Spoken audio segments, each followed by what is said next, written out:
पैर था के मेरे अब चले ना चले, मेरे दिल में बसेरा तेरा चाहिए, आसरा इस जहां का मिले ना मिले, मुझे तेरा सहारा सदा चाहिए।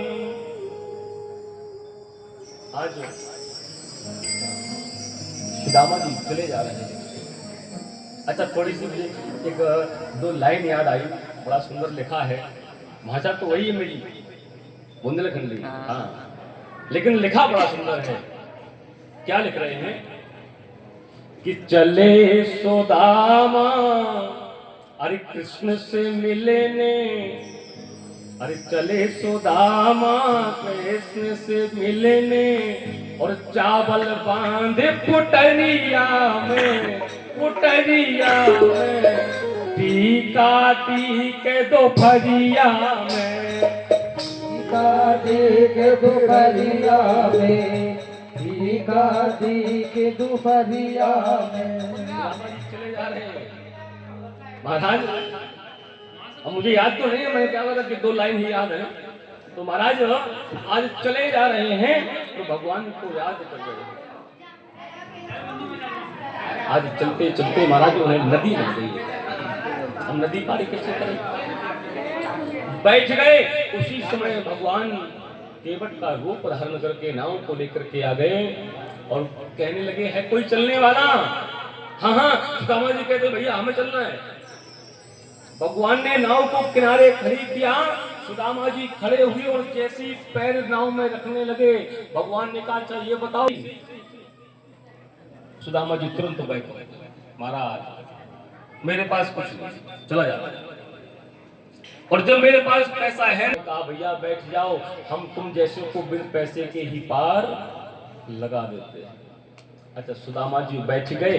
अब सुदामा जी बैठे और भगवान कृष्ण नाव चला रहे हैं, लेकिन भगवान नाव चलाते चलाते सुदामा को देखे और मुस्कुराने लगे। अब सुदामा जी ने देखा कि शायद मेरे वस्त्रों को देख करके फटे पुराने वस्त्र हैं, इसलिए हंस रहा है। सुदामा जी कुछ नहीं बोले, आंखों को बंद कर लिया। अब जैसे ही नेत्र खोले तो देखा कि जो है भगवान सुदामा को ही देख रहे हैं। सुदामा जी ने फिर से नेत्र बंद कर लिया। अब तो फिर खोला तो भगवान सुदामा को देख रहे हैं। अच्छा भैया ये बता, तुम मोकू काय को देख रहे हो? क्या बात है? फटे पुराने वस्त्रों को देख रहा है? नहीं नहीं, बस आप कहाँ जा रहे हैं? बोले द्वारिका। द्वारिका? हाँ। कहाँ से आए पंडित जी आप? बोले महाराज मैं द्वारिका जा रहा हूँ, और जो है द्वारिका की जो राजा है ना, हाँ हाँ, द्वारिकाधीश भगवान श्री कृष्ण। बोले हाँ हाँ, उनका मैं बचपन का मित्र हूँ। भगवान मुस्कुराने लगे। द्वारिकाधीश कृष्ण के मित्र तुम? सुदामा जी कहते लाला तू कहाँ जाने, नाव चलाने वाला केवट हैं? तू कहाँ जाने? ये भगवान जो है मेरा जो मित्र है ना, वो फटे पुराने कपड़े नहीं देखता, वो नए कपड़ों को नहीं देखता, वो केवल भाव देखता है। भगवान कहते वारे सुदामा, दुनिया बदल गई लेकिन मेरा सुदामा सुदामा नहीं बदला। अच्छा, जैसे ही पार किया, सुदामा जी ने कहा भैया ये बता कि यहाँ से कितनी दूर है द्वारिका? भगवान ने कहा वैसे ज्यादा दूर तो नहीं है, लेकिन तुम्हारी मनोदशा को देख करके लगता है कि अभी तुम्हें 2-4-6 दिन और लग जाएंगे। क्यों? तुम्हारा शरीर देख करके लगता है कि तुम ज्यादा से ज्यादा एक दिन में कितना चल पाओगे, और अभी तो दूर है। सुदामा जी वहां से आए और एक पेड़ के नीचे लेटे, और जो धोती पहनी थी ना, आधी धोती पहनी और आधी ओढ़ लिए, और कहते लाला अब मेरी क्षमता ना भैया मैं तेरे पास आऊं, अब तेरी अटकी हो तो बुला, नहीं तो मैं यहीं पर करके सो रहा हूं। सुदामा जी लेटे, और जब महाराज नींद खुली तो कहते हैं कि द्वारिका के पास में ही सुदामा लेटे हुए। नींद खुली, देखा तो महाराज सब राधे कृष्णा जय श्री कृष्णा बोल रहे हैं। अरे भैया मैं यहाँ कहाँ आ गया? भैया ये कौन सी नगरी है?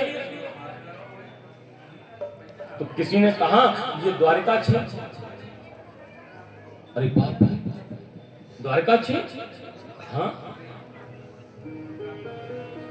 अब सुदामा जी ने सोचा कि द्वारिका 6 है। हाँ, उसने कहा कि द्वारिका 6। उसने सोचा कि 6 द्वारिका है। अब मुझे पता ही नहीं कि मेरा जो कन्हैया है वो कहाँ का राजा है। बोले भैया ये 6 द्वारिका है तो ये कौन से नंबर की द्वारिका है? अरे बोले भैया 6 द्वारिका नहीं, द्वारिका एक है, लेकिन हमारी भाषा में है तो 6 बोलते हैं। द्वारिका 6 गुजराती भाषा है ना। अच्छा अच्छा, तो ये द्वारिका वही है ना जहाँ के भगवान कृष्ण जो है राजा है? बोले हाँ हाँ, तो ये वही द्वारिका है। अच्छा, तो उनका महल बता सकते हो? बोले पंडित जी सीधे चले जाओ। अच्छा, सुदामा जी जो है आज महल की तरफ चले जा रहे हैं। महल की तरफ चले जा रहे हैं। लोगों से जय श्री कृष्णा बोलते हुए निकले। भगवान कृष्ण के द्वारिका के बाहर 2 द्वारपाल खड़े हुए हैं। अब हम लोग क्या देखते हैं टीवियों में कि भगवान के महल के बाहर जैसे ही सुदामा जी पहुंचे तो द्वारपालों ने धक्का मार दिया। देखते हैं ना, ऐसा कुछ नहीं।